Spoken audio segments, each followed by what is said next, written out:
لغة غراء هي الأجمل، لغة تتسامى في العليا، لغة القرآن بها أنزل نورا يتلألأ في الأرجاء. بسم اللہ الرحمن الرحیم. اسالیب اخرى فی المنع والنہی. اس سبق میں دوسرے بھی کچھ اسلوب ہیں، کچھ طریقے ہیں کسی کو منع کرنے اور کسی کو نہیں کرنے کے بارے میں کرنے سے متعلق کچھ اور بھی اس طرح کے مختلف انداز سے یہ بات کہی جا سکتی ہے. مثلا ما لک تتشدق فی التکلم تواضع یا اخی. التشدق منہ میں بات کو ادھر ادھر پھیرانا اور تکلف سے بات کرنا. تو ان سے کہتے ہیں کہ ما لک تتشدق فی التکلم، تکلم میں بات کرنے میں آپ تکلف کیوں کرتے ہو؟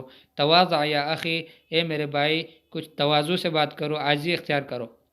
مالی اراک متشدقا فی التکلم تواضع یا اخی، مجھے کیا ہوا ہے کہ میں آپ کو دیکھتا ہوں کہ تکلف سے بات کرتے ہو. تواضع یا اخی یعنی تواضع اختیار کرو.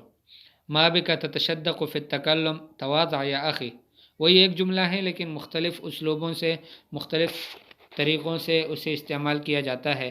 ما بک تتشدق فی التکلم، تجھے کیا ہوا ہے کہ بات کرنے میں تکلف کرتے ہو. تواضع یا اخی، تواضع کرو. طيب الجملة الثانية ما لك تلوح بيدك امامی اتحددنی، تجھے کیا ہوا ہے کہ اپنے ہاتھ کو ہلاتے ہو، میرے سامنے اشارہ کرتے ہو. اتحددنی، کیا تو مجھے دھمکی دیتے ہو. مالی اراک تلوح بیدک امامی اتحددنی، مجھے کیا ہوا ہے کہ میں دیکھتا ہوں آپ کو کہ اپنے ہاتھ کو میرے سامنے ہلا رہے ہو، کیا تو مجھے دھمکی دے رہے ہو. ما بک تلوح بیدک فی وجہی اتخیفنی، تجھے کیا ہوا ہے کہ اپنے ہاتھ کو میرے سامنے ہلا رہے ہو. اتخیفنی، کیا مجھے ڈراتے ہو.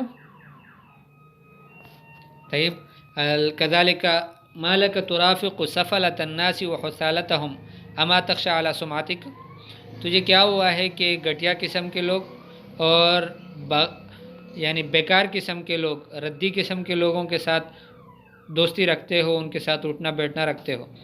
اما تخشى على سمعتك، کیا تم اپنی بدنامی کا خوف تجھے نہیں ہے.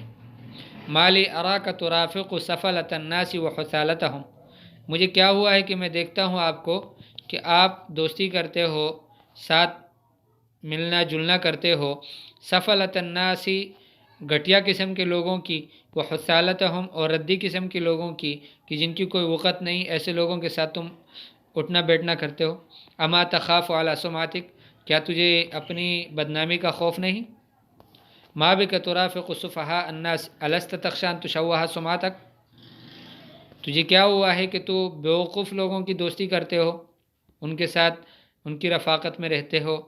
الست تخشى ان تشوہ سمعتك، کیا تجھے خوف نہیں ہے اس کا کہ اپنی بدنامی کرو گے، اپنی شہرت کو خراب کرو گے.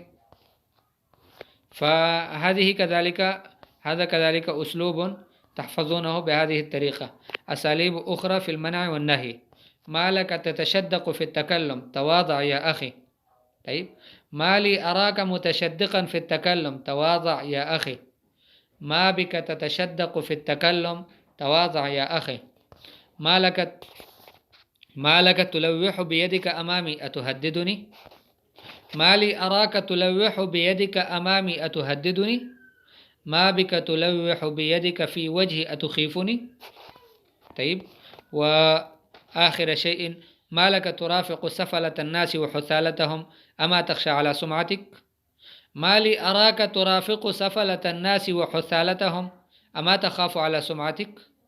ما بك ترافق سفهاء الناس الست تخشى ان تشوه سمعتك. فهذا هو درسنا اليوم ان شاء الله. ارجو منكم ان تحفظوه وتسمعوه مرارا وتكرارا حتى يترسخ في اذهانكم او نقول في قلوبكم. وجزاكم الله خيرا، والسلام عليكم ورحمة الله وبركاته.